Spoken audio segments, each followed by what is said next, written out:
Di antara kekejaman Israel terhadap penduduk Gaza, salah satunya adalah menyerang dengan white phosphorus. Benda apa itu? Mengapa sangat merusak yang merupakan tindakan kejahatan berat bagi kemanusiaan? Selain mengapa Israel memakainya, ada pertanyaan lain, yaitu dari mana Israel mendapatkan white phosphorus tadi. Secara sederhana kita bisa pahami, fosfor putih itu adalah benda kimia. Bentuknya solid seperti lilin. Substansi itu ketika bertemu dengan oksigen akan terbakar. Kita membicarakan benda bakar dengan suhu temperatur sangat tinggi, sekitar 800 derajat Celcius. Temperatur yang tinggi itu mampu melelehkan metal atau benda padat. Selain panas, fosfor menghasilkan kabut yang merusak mata dan membuat pernapasan paru-paru sesak, mengganggu saluran pernafasan. Israel diketahui menggunakan fosfor putih ini untuk menyerang Gaza dan menyerang perbatasan Israel dengan Lebanon, dan yang ditarget adalah civilian atau penduduk sipil. Dan sekali lagi, hal itu jahat sekali. Israel bukan hanya kali ini saja memakai white phosphorus itu,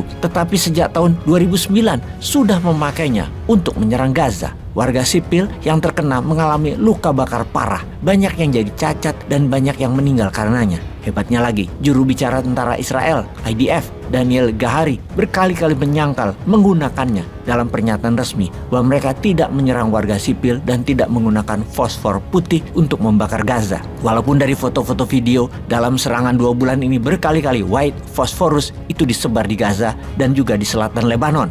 Walau mereka menyangkal, namun mereka mengatakan bahwa mereka memang memiliki senjata white phosphorus itu. Dan kemudian, sejalan dengan pernyataan kita di awal, dari mana Israel mendapatkan fosfor putih itu?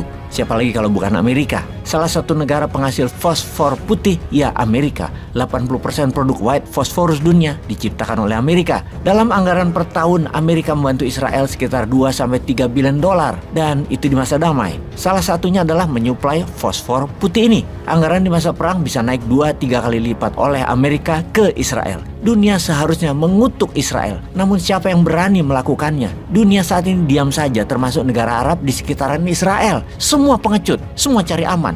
Hujan putih ini pernah sekali dipakai Rusia di Ukraina dalam serangan ke wilayah Donbas untuk melindungi serangan atau ambush dari pasukan elit Ukraina terhadap pasukan Wagner. Banyak rumah terbakar, namun penduduk sipil sudah mengungsi dari lokasi yang disebar white phosphorus itu oleh Rusia. Senjata baru Rusia yang meniru Amerika. Kembali ke Amerika yang membela Israel habis-habisan. Walau ada pernyataan negara-negara dunia di UN atau di PBB untuk tidak menggunakan white phosphorus ke penduduk sipil Gaza dan Lebanon, juga meminta gencatan senjata di Gaza. Apa yang Amerika lakukan di UN? Amerika memveto keputusan tersebut, alias Israel masih bisa serang Gaza dan Hamas tanpa ada jeda gencatan senjata. Intinya, kita harus menghentikan menggunakan fosfor putih ini untuk selamanya, mengharamkan penggunaannya dalam perang, apalagi menyerang penduduk sipil, di mana semua negara sekutu punya benda ini karena Amerika yang menyuplainya. Bicara supply, maka kemarin Zelensky ke Amerika, bertemu dengan Partai Republik, Partai Demokrat, anggota DPR Amerika, dan Presiden Biden. Zelensky merayu Amerika untuk menurunkan anggaran dan untuk menyediakan senjata serang di bulan Desember yang sampai saat ini belum diturunkan anggarannya dan persenjataannya oleh Amerika. Nilai 61 juta dolar jatah Ukraina oleh Zelensky minta diturunkan. Namun kali ini Amerika menolak dan mulai tidak memperhatikan Ukraina karena fokus Amerika di Afrika, di Ethiopia, dan tentunya di Israel dalam hal pengambil alihan wilayah Palestina untuk Israel. Amerika fokus ke Israel dan fokus ke Asia Raya, yaitu di Taiwan. Zelensky sangat kecewa dengan Amerika dengan mengatakan bahwa tanpa Amerika, Ukraina akan terus berperang melawan Rusia. Walaupun kita tanya senjatanya dari mana ya? Hal ini menunjukkan juga satu hal lagi, kesombongan Zelensky mulai menunjukkan langkah mundur. Sudah Polandia tidak mendukung Ukraina, sekarang Desember anggaran Amerika belum dikirim dan senjata Amerika belum dikirim ke Ukraina. Nampaknya Rusia akan lebih agresif di musim dingin ini. Tanda-tanda Putin menang di Ukraina sudah nampak. Buktinya Putin sudah berani keluar negeri, ke negeri Timur Tengah kemarin, menggalang kekuatan perminyakan dan strategi menekan Israel sedang dimainkan Putin.